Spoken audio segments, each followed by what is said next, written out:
What's up, y'all? This is Scorch the Fears. We got my boy Mamadou on here. He is an absolute G, buying 2 houses a month, which is pretty insane. That's pretty freaking amazing. Keeping on to them, wholesaling a few houses a month, absolutely crushing it in the real estate game, guys. So I want to thank you, man. I want to thank you for getting on here and coming on to the podcast. Absolutely, brother. I'm thank you so much for inviting me. I'm honored to be here, bro. You're crushing it, man. So, dude, thank you. Yeah, like it's amazing. So I'm gonna start. I'm curious. So, all right, let's do a little game real quick. I'm a new person. You've never met me before. We introduce each other, and then you're like, "Yeah, I'm a real estate investor. You know, I buy like 2 houses a month, and I'm just with no credit or credentials." And I'm just like, Right. "What do you mean you bought 2 houses a month with no credit or credentials? Like, what are you talking about? What do you say to that person?" Because I love hearing it. What I say to that person is, the word creative finance, right? Obviously, and I'm probably going to explain and dumb it down and use the Walmart credit card analogy that Pace Morby always uses. I love it. So yeah, the word creative finance, that's what I'm going to start with. If I had to use just one word. Okay. And then, so this might be a bit difficult to get into it, but like, in essence, what makes, just because I like reviewing with my audience sometimes, what's the main difference between creative financing and traditional financing? Like, what's the crux that you would say is like the difference? The main difference is with creative finance, nobody needs your job history. Nobody needs your credit. Nobody needs to know where your grandma lives, right? You kind of control your destiny because you're dealing directly with the seller and you can negotiate your own terms.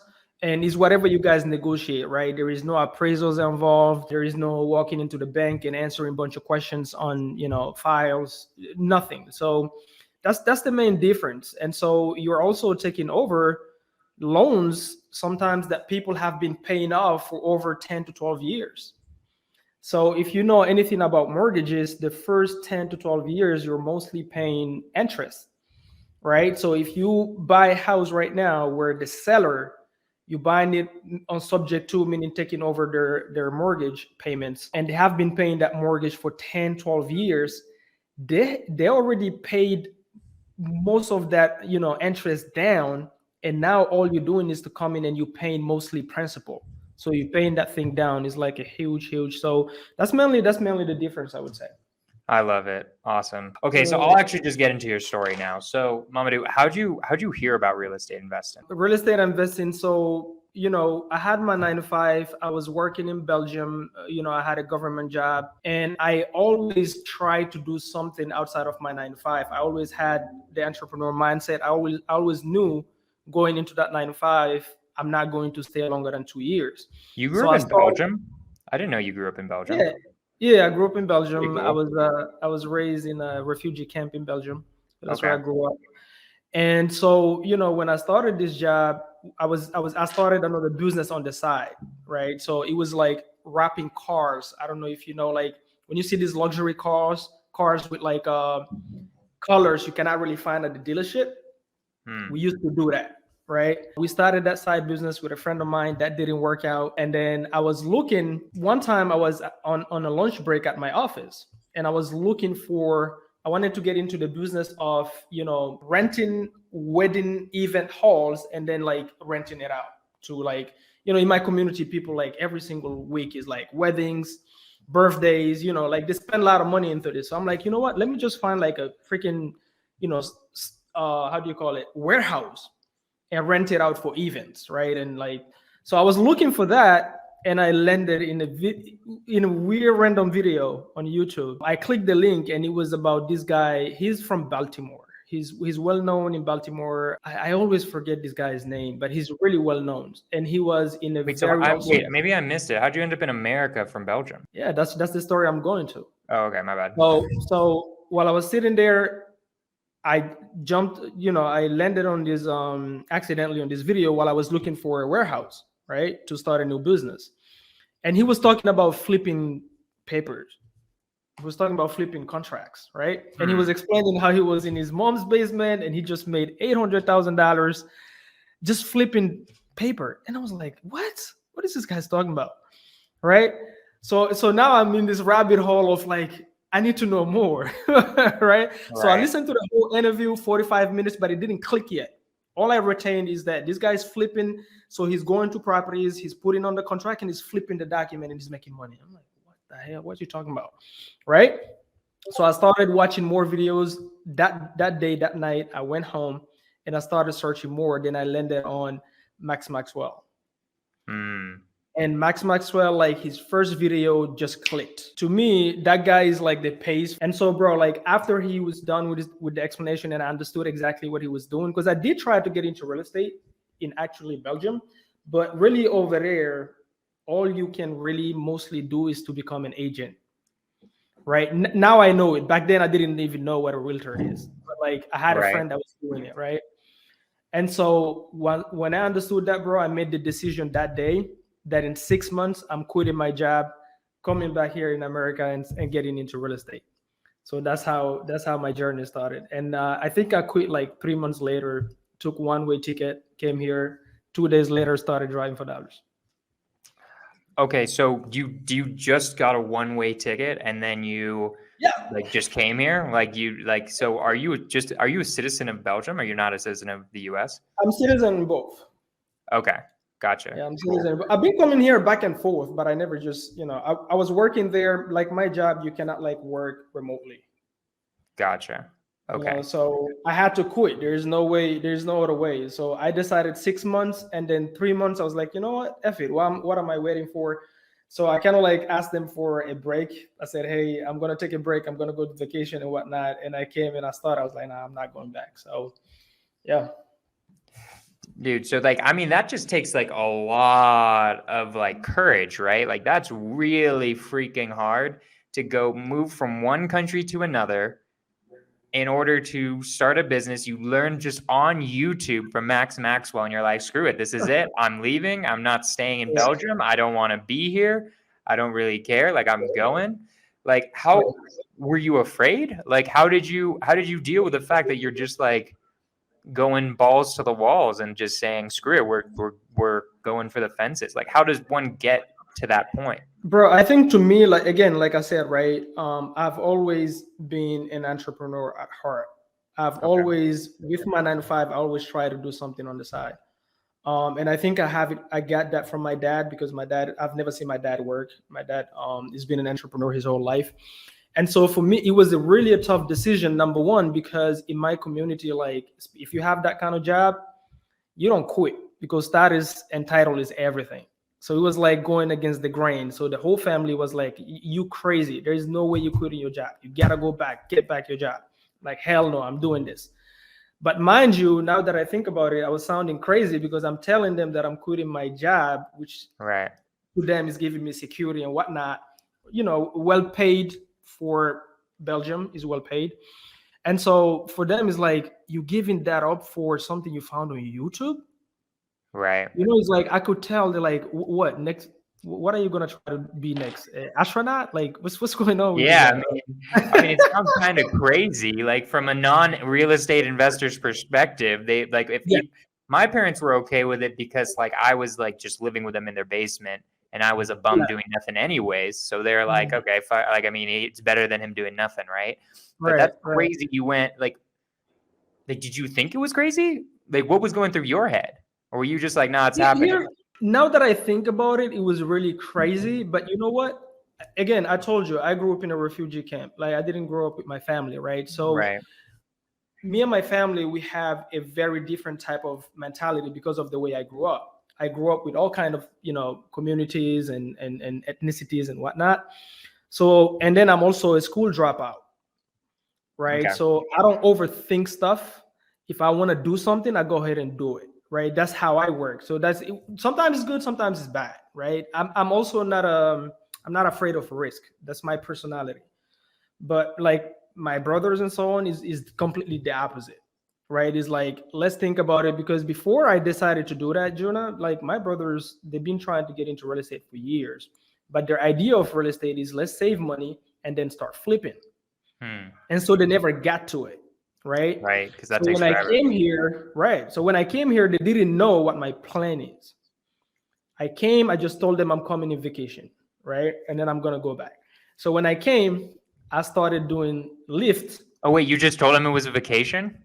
You didn't Yeah, tell so him that it was like actually forever? yeah, I did it. I did it. And That's so when I hilarious. came, I started doing Lyft, right? That's And so so funny. because I heard Max Maxwell say that you have to do this thing called driving for dollars. And so when Right. I came, I was like, you know what? How about if I can make money while driving for dollars? So for me, Lyft was that vehicle, right? So I'll hop in, take customers, and then once I drop somebody off, I'll just drive around and look for houses in that area, Right. right? And so that's how I started. So they didn't know while I was lifting, while I'm on vacation, I'm like, no, I just want to discover the city, I just want to like visit and stuff. They didn't know that I was driving for dollars. And one day I decided, you know what? Let me take them to Panera Bread, my two older brothers, and tell them exactly what I'm doing.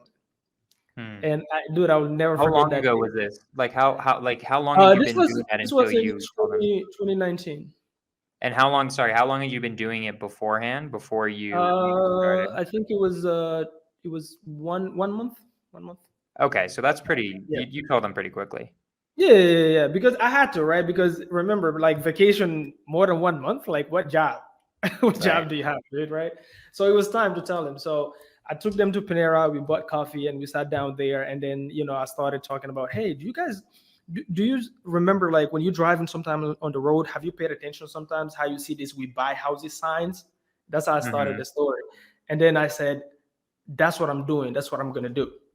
So I'm gonna do what is called wholesaling. So I went through it. I went through all that spiel, and so I have two brothers, which one of them is the oldest, and then the other one is like right after him, right? Right. And he was sitting right next to me, started scratching his head and looking at me. So for me, like I said again, I went through a different journey than my whole family. So they know I have never kept a job more than 2 years. I've always been that guy that is always jumping from one thing to another. But again, as entrepreneurs, I've noticed now through the journey that that's what we go through until we find ourselves and we find our passion. It's like we jump from one thing to another because we're trying to find who we are, right? Right. And so he looked at me, he was like, dude, go find a job or something. Like, what are you Mm. talking about? Like, we've been here for years. We've been people that do like those signs is multimillionaires. Those people are buying houses cash. What you talking about? What you talking about, right? I was like, no, Oh they're not. They're no. not. They're actually just putting on the contract. And then I got excited. And as I was done, they were like, yeah, like for him, he gave me the look, go find a job. The other one, my older brother, he was like, listen, if you want to do that, great, but prove the concept. Is it just 'Cause- you and your brothers? Like, do you like when you said you grew up in a refugee camp? Were you like adopted by a family or like Yeah, I what? was Because adopted I'm by a curious. family. Yeah, Okay. Did you tell your my parents? mom passed away. I was 8 years old, Damn. and so we got split.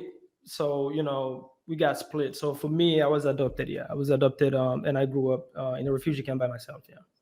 Okay. So we didn't like grow up together. We like kind of reunite like years later. Like I don't even want to go into that story because it's such a long story. Okay.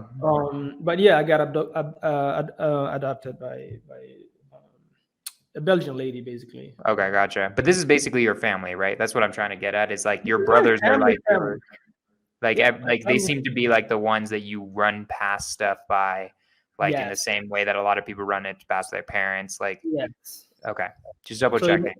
yeah, so same mother, same father.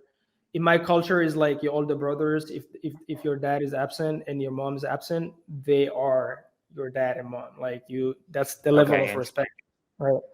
And so yeah, exactly. So that's what I did. So to tell dude, I don't know what you're talking about right now. There's no way this thing is real. You crazy, but prove the concept. And that's how my journey started. And it took me honestly 8 months to get my first real deal under contract from there. I gotcha. So Yeah. let's rewind a little bit though. So talking a little bit about that conversation with your brothers, because I think that's such an important conversation to really break down for a second Yeah. for all of like the listeners, because I think those conversations make or break a lot of people. Yes. certain people get riled up by those conversations. I can already tell you're one of those people for the fact you did it before even talking to them, right? I got lucky in the sense that I didn't get lucky. I would have also been the same way, but like my family was immediately like, just go for it. Fuck it. Like, who cares? We'll see what happens. But like, how did you feel when your brother was like, don't do that? That's for millionaires, right? Like what? And like your brothers both basically said, one said definitely no, and the other one was like, try it, but don't try it for too long, otherwise you're gonna look like an idiot, type of thing. So like, what did that do to you? How did you deal with whatever feelings that gave you? It was a mixed feeling. It was a mixed feeling. One, it kind of like took my drive from here to here because I'm like, now like it's an extra motivation. I have to prove it to them that I'm not wasting my time. Right. And then the other one is also, thinking like feeling like I'm a disappointment to the family. That was another feeling. It's like I'm always jumping. Like in my culture, I come from a different culture, come from a West African type of culture where, the parents kind of like decide everything for you, almost your whole damn life. What country? I'm curious. It's called Guinea. It's called Guinea. Yeah, so it's called Guinea, and then so it's next to Senegal, and so it's a very different culture, right? It's like culture is heavy. It's like very culture, like everything is the like you try to please everybody, right? You please in the neighbors, you please in the family, you try to keep the name. So like, you gotta go get a job where you have certain status so that we can talk about you. So it's very like, and if your dad tell you something, you don't really like, you cannot necessarily disagree, if that makes sense, right? So it's a culture. Now remember, I didn't grow up around the culture. Right. That's why I'm very different. Like I speak my mind, and so it's like on one side I know what I want, on the other side, so and then that also drives me even better because I have somebody I need to prove to them. Like I need a check to show them that this is real. And then second thing is like, okay, if this thing fails, then it really confirms I am a disappointment for the family. Like, dude, get this shit together, right? So it was a mixed feeling. So, but I think that feeling gave me the drive that I needed to go and make it happen. I got you. I've said this a lot to people, right? Like to people who talk about motivation and like where motivation comes from. I've realized it's two things. It's inspiration and desperation, right? Desperation is better than inspiration, in my opinion. 100%, in my opinion. So yes. Yeah, like for me, my desperation was I had literally nothing else going for me. So if this didn't work, then I'd be really screwed. And like just like not. I also had inspiration, right? Like in the sense that like I wanted more for my life. I really want people to remember what you just said, in the sense of like it's really important to have both. I think you need both to be really successful, but you need almost desperation more than the inspiration in a lot of ways. I could not agree more. If your back is against the wall, like there is no better way to go out and make things happen. If like there is no plan B, like your plan B is your plan A type of situations, So, okay. So here's my question for you then. So you go through that conversation, right, with them. That fuels you, which is pretty cool. A lot of people that wouldn't fuel, a lot of people that would like shut them down.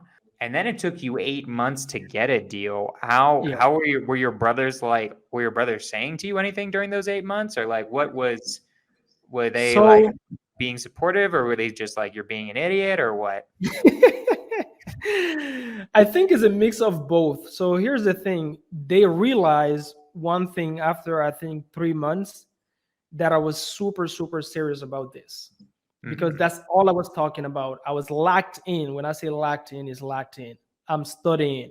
I'm on YouTube, learning new things. I'm making the calls. I'm driving to properties. I'm like networking, right? I'm going to all these real estate events. And so they start to realize like this time he's really serious about something. Like this is not he's not backing down from this. So the support now started showing. So they would ask me, how is it going? And one of my older brother, I used him as my practice. Like every time I'll learn something, I'll go try to teach it to him, so that because that's how my mind works, that's how I retain information. So every time I learn something, I'll get excited and go while we're having dinner and stuff, because I was with him at the time. I would get so excited and come like be like, I would start talking about whatever strategy I just learned, right? And I would tell him about my appointments. When I go there, I'll make videos, I'll show it to him. I had few properties under contract. He saw the contract. It's just that at the time I didn't know my numbers. So it never like Yeah. canceled out. But at least I had things on the contract. So for him, it's like, hold on, there's something here. So people, without knowing if you have, so to say, a penny in your account or Right. your nothing, they will actually sign a contract. Like he was like, wait, you gotta be kidding me. Right? So now he started saying there's something here, but still I don't have the check yet. So he's like, it's like, No, I it's love it. What I also love about that is that your work ethic proved it to them. They didn't right, necessarily need you to make money immediately. They were just like, oh, no, he's making it happen. It doesn't right, matter if you necessarily have money in your bank right now. You're right, making something happen. There are people doing this. Like what I really like about that I don't think I've gotten from any other interviewers so far is that like I think almost every other one said that like they had to have made money to really prove it. What I like there is like, no, your persistence can right, prove it to your family as well. It doesn't have to be just you or your right, money. It can literally right, be like, I'm doing this every day. Look, here's a contract. Here's a right, contract. I went to a seller's house and right, it's now signed, right. which I love, bro. Like that's pretty freaking cool. And So if you think about it, right, most entrepreneurs, when you listen to their story, if you think about it, before they found that one thing that made them wealthy, I'm not talking about making money. I'm talking about creating legacy, creating wealth, things that actually change other people's lives. If you, most of them, they've jumped from one thing to another that failed, and they found that one thing that worked. right. Right. And so think about this also, because at some point in my, like I went through a lot of frustrations in my lift, because I'm like, why aren't they supporting me? Why aren't they helping with maybe like, marketing money? Like I'm lifting, I'm almost sleeping in my car, because sometimes I'll like lift till 2 a.m. and I'm making my cold call sometimes in my car. Right. Damn. And so sometimes I'll be on the side of the road, like, why aren't they giving me like maybe 1,000 so I can afford at least those applications, like, that you drive for dollars with. I'm blanking on the name I'm now. liking them also. I Yeah. never used them. Okay. So deal machine. Deal at the time. machine. Okay. So, and then I caught myself. I was like, listen, number one, you deserve the name Jack of all trades. Your family know you for years. You always jumping from job to job. Why? Huh. Because I'm never satisfied. Like I'm never satisfied staying at a job. I get bored really quick. I hate punching a clock. So after 2 years, I'm out. But I'm always the best employee though, in every job I've been. But after 2 years, I'm out. Right. So I've made that name to myself, to my family. So I had to catch myself and say, you know what? You actually deserve them not believing you, because you created that name for yourself. Two is you don't have a lot of stuff going on. You left school. I left school because I was doing something that I didn't like. I was forced into it. I was doing mechanical engineering. I didn't like it. My godmother chose it for me, and I quit. I was tired of it. And so I was like, you know what? You don't deserve anybody not calling you a jack of all trades. You deserve the name. You gave yourself that name because you've been jumping Right. around, right? And so here, also, nobody, this is what I said to myself, literally in my car, bro. I said, nobody asked you to quit your job. Nobody. You made that decision. You said you're going into real estate. So you prove it. Right. Nobody owed you shit. Once I said myself these 4 things, bro, it was done. Like I was done complaining. I was done feeling sorry for myself. It was grind till I proved the concept. Does at all costs. I love that so much, bro. What I love about that too is that like what I love so much about that is that is the attitude you need for success, is just extreme personal responsibility, right? Like Right, extreme, like I am the owner of my own destiny, right? Like because right. I definitely, complainers lose. That's Yes. just is what it is, right? Like if you had gone the opposite direction and been all bitter about your brothers not willing to help you, you would have never made it. Like impossible. Right. Like you would have given Right. up because your bitterness would have stopped you from doing that. So what I love 100%. about your story, at least so far, is that you're um you're like harnessing, you're coming to realizations in your head. It's like, wait a minute, I deserve this reputation. Like I've done things like this in the past and it hasn't Right. worked out, or like whatever. I hadn't been Right. keeping my word as much as I should have. Or two, like, what do you mean? Like to yourself, like, what do you mean? Like, I chose this. This is what I Yeah. chose. This is part of the bargain, right? How did you come to that? Like, did that just naturally come to you, or like, were you like, No, you ever do I sitting? remember one day I was super frustrated. All my contracts keep falling through because the numbers don't pencil out. I can't dispo anything. And I'm Can you tell like, me is this thing what day, like how long had you been doing wholesaling or real estate I've at this been point? doing at this time maybe like 7, 8, almost 7 months, 6, 7 months. So right before you got a deal, right? Like a Yeah, month or so? yeah. Okay. I was about to quit. I was about to quit before I joined Step Wow. 2, but we'll get to that story. So I was like, I don't even really know if this thing works, to be honest, because I'm still this to me, I'm just okay, I'm putting things on the contract, that's true. But I can't sell nothing. And all I really see is checks people showing on YouTube. So it's like this thing really real, and am I wasting my time? And also, I'm tired, like I'm lifting, I'm tired of doing lift, but it's funny because lift helped me get my first real deal, right? I was doing it by lift. Mm, But I think it was just frustration. It's just one day I was really down, like I was really, really down, right? I started like finding, how the brain like takes you and start now you're finding excuses and you're finding people to blame. right. And so it's like I started thinking, oh, first I grew by myself. Nobody raised me. Now here I am struggling with Mm, this business. Nobody's helping me. So my brain was feeding me that type of stuff. And then I just snapped. So in my car, when I started real estate, my journey in real estate, I stopped listening to music. So my car was always Jim Ron playing, or yeah, it was motivational speakers like Jim Ron, the black dude. You gotta be hungry. You have to. I forget his name. Oh my I know who gosh. you're talking. I know who you're Yeah. talking about, but I forgot his name. Always listening to these people, listening to Max Maxwell's podcast, listening to Steve Trang's podcast. Always positivity. So that helped me a lot with my mindset. And I started reading too. I didn't read before books, read Mm, Rich Dad, Poor Dad. And so I just snapped, right? I was like, you know what? I just told my brain in my car, like, shut up. And then I went through those 4 things. Like, nobody asked you this, nobody asked you that. And stop being sorry for yourself and prove the concept. You said you're going to do this, so prove the concept. And that changed everything for me from there. So now I was even more motivated to get out and drive my lifts.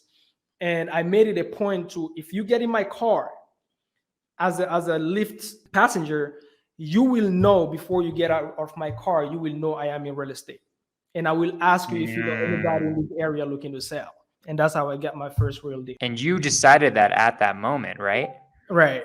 Like literally, I know it because I've heard stories like this so much that I already Right. knew that was the moment you made your first deal. It wasn't when you Right. got the contract signed. It was the moment when you had that conversation with yourself that night, Right. right? Right. Do you, because I have moments like that too, right? Like Mhm. I personally have moments where I think back and I'm like, that was almost as like that was like a very important moment in my real estate journey, in my entrepreneurship journey. The biggest one in my head was when I was staring at my first check. Mhm. For me was like the one where like a bunch of things clicked in my head of like Mhm. what was possible. I didn't quite have a conversation like that, but I can tell that was like a critical moment in your journey. So I just want people to know that like usually it's a mindset shift that gets you to the next level. I think almost every single, you can tell me what you think of this. This is a theory I've been thinking about recently. I think Okay. every different level, I think Mhm. you have to have a moment to get to that level. Some of them are Right. smaller than others, maybe, but like I remember, for instance, my one of my biggest moments was when I wasn't scaling, right? Mhm. Like Mhm. I had been trying to scale for a while, or I hadn't been trying to scale. I was too afraid to scale. I had a fear of spending money, right? Like Oh, wow. I don't want to spend money on this business. I don't want to go from like I'm making 20K a month and I'm only Right. spending 5K. Like if I start spending 20K, then I'm going to make no money. What I didn't realize was that I needed to spend 30K to get 60K, right? Or more, right? Like that's the move. Yeah. That's my personal story with it. But I think I'm doing this more like I'm almost doing this for the audience of sense of like those moments are the moments where I think successful people are made, or those moments of like realizing, oh, wait a minute, I'm being Yeah. held back by something or I'm not doing something right. So anywho, 100. I want to go on a 100. rant there for a second. So I had the same fear, to be honest with you. That's why I never joined for 8 months. I've never joined a coach, mentorship, nothing. Mhm. I was consuming the free content. I was going to the meetups. And so actually shout out to Brandon Nuss. He's from the PA market. Okay. That guy, I met him. He's a full-time flipper, full-time wholesaler at the time. He still is crushing it. Not very active on social media, but crushing it. And I met him at a meetup. He gave me his number. I was, still doing the same thing that I told you I was doing, driving Lyft and doing this. And he said, reach out. I think he was just trying to be polite at the time, but I was the only one bugging him every single day. Hey, I got a seller. Can you help me talk to the seller on three-way? So I'll text him. This guy never got tired of responding to me because I think he saw something in me like, this is taking action. So one day he took me out on a drive. He said, hey, he texted me. He said, can you be in the morning? It was like a 4-hour drive away or 5 hours. I said, yes, I'll be there. So I came that day. I think he came out with his acquisition. They had a deal that they're about to lock up, and he took me to a tour to where his flip is happening. And I saw that made it real to me. Like I saw an actual person in front of me locking up a seller, and also showed me. I was like, okay, this is real. And he was like, in his truck, he was like, Mamadou, you got what it takes to make this happen. Love it. Like he made it real to me, right? So guess what? For me, also all that what I was doing is the deal machine, right? Those driving for dollars app, bro. I didn't want to spend any money, so what I was doing is I was going from 7-day trial to 7-day trial. Right? So I would hop on my list for 8 months. Yeah, bro. For 8 months, you've been going from free trial to free trial, 1 week free trials. I love that. How many emails did you make, you think? I don't know, bro. You must have made like 40. I've tried every app you can imagine. So what I'll do is I'll drive as much as I can for 6 days. And then I'll go on my computer, upload the list because I know the next day they're going to cut it. And then I'll move on to the next app, right? Because I didn't want to spend the money. And forget about mentorships. People try to approach me, a lot of, especially like Baltimore has a lot of like gurus. They stopped doing deals like years ago, but they're all selling coachings for $199 a month, right? Never wanted to join until the day also I decided to join Sub2, but we're going to get into that story. I remember when I sent the money for Sub2, it was my last pennies, bro. But I don't know, for some reason that day, I felt like either I do this or I quit. Like I'm done. I love it. Yeah. Let's stick. We'll get to that. I want to get to that, but I want to start with, because like this is like a good. I think you're introspective enough to ask this question of like, what do you think was holding you back for 8 months? Because 8 months is pretty long. Like that's like usually the longer end for getting a first deal, I feel like. The longest I ever heard was a year and a half. And I was like, that means you were doing something wrong if it was a year and a half. But I think the average, I would say, is 4 to 6 months. Yeah. So I'm curious, like, was that what was holding you back, that fear of spending money? You think that was it? Or was there anything else? That was definitely it, because all I was doing is driving for dollars, doing free skip tracing on truepeoplesearch.com. I'm not even paying for skip tracing. Right. And then I'm hand dialing. I don't even have a dialer, right? So I'm hand dialing all these numbers when I'm cold calling. And so spending money was like, and then this mentorship, I don't know what's real, what's not. I'm like, this has to be a scam. I don't have a check yet. I don't think this is real. You know what I'm saying? And so I was very afraid to spend a penny. And I just had my daughter, who's 3 years old now. Oh, damn. And so I'm like, you know what? I don't, it was really the fear of spending money. I didn't want to spend a penny on this until I proved the concept. But if I had to go back, I realized if I spent the money earlier, I would have probably gotten my deal with the action I was taking way earlier. Right. But here's the thing also, bro, I'm a huge believer in God. And I believe God take you through journeys for a specific reason. So I believe also everything come at the right timing, because here's the deal. I've networked with people when I first started that got their first deal with 2 weeks in, 3 months in, way shorter than me. Right. But guess what? They got spoiled by that deal thinking it's so easy. And then they spend 3-4 months without a deal and they quit. today, those people are not doing business. Trust me. Yep. Right. So for me, if true. I have to go back, that grind, that 8 months gave me the tough skin that I need, the resilient that I need. And I've learned so much that I was ready for that next big thing. Like I was ready. I I've made love so it. many mistakes. It's like, what else?